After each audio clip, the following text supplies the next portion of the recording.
بسم اللہ الرحمن الرحیم۔ السلام علیکم۔ آج کی اہم خبروں کے ساتھ میں ہوں رابعہ اسلام۔ بڑھتے ہیں خبروں کی جانب اور شامل کرتے ہیں آج کی پہلی خبر۔ دنیا کی سب سے بڑی عمارت برج الخلیفہ کی انتظامیہ نے رمضان المبارک کے مقدس مہینے کے لیے مغرب اور عشاء کی اذان کا سلسلہ شروع کر دیا ہے۔ برج الخلیفہ کے آفیشیل اکاؤنٹ پر پوسٹ کی گئی ویڈیو کے ساتھ ایک ٹویٹ میں لکھا گیا ہے کہ رمضان المبارک کے مقدس مہینے میں خصوصی طور پر برج الخلیفہ پر روزانہ مغرب اور عشاء کی اذان کے ساتھ الفاظ بھی آویزاں کیے جائیں گے۔ ٹویٹ کے مطابق یہ اذان مختلف اماموں کی آواز میں چلائی جائے گی اور یہ سلسلہ آخری روزے تک جاری رہے گا۔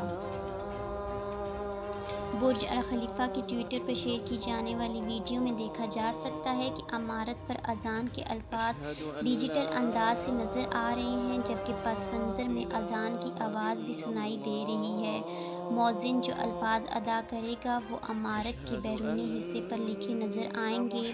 کورونا کی عالمی وبا شروع ہونے کے بعد 3 سال میں یہ سب سے زیادہ عام رمضان ہے جس میں فرزندان توحید نہ صرف باجماعت نماز ادا کر رہے ہیں بلکہ انہیں اب کسی بھی پابندی کا سامنا نہیں ہے۔